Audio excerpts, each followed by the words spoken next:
గుమ్మడికాయలు రిలేటెడ్ ఉంటుందండి.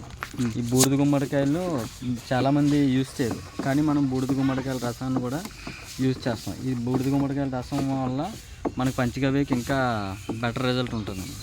పంచగవ్య అంటే మెయిన్ ఆవు పాలు, పేడ, మూత్రం, పెరుగు, నెయ్యి, ఈ 5 ఎలిమెంట్స్ ఉంటే సరిపోతుంది.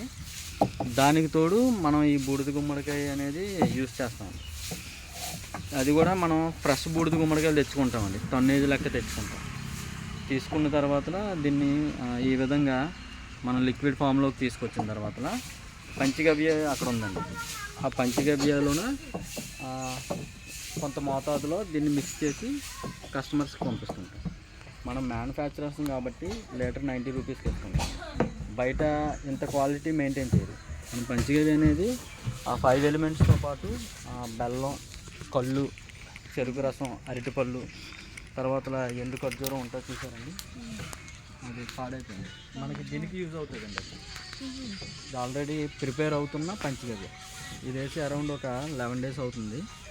మనం ఇది ప్రిపేర్ చేసేటప్పుడు 21 డేస్ ప్రాసెస్ అండి. ఆల్రెడీ ప్రిపేర్ అయిపోయిన దాన్ని దాంట్లో స్టోర్ చేస్తారు. స్టోర్ చేసి రిక్వైర్మెంట్స్ని బట్టి కస్టమర్స్కి ఎంత కావాలో అంత రిక్వైర్మెంట్స్ని బట్టి మనం పంపిస్తుంటాం. మోర్ దాన్ 10 ఎలిమెంట్స్ దీంట్లో యాడ్ చేస్తాం. యాడ్ చేయడం వల్ల ఏమవుతుంది,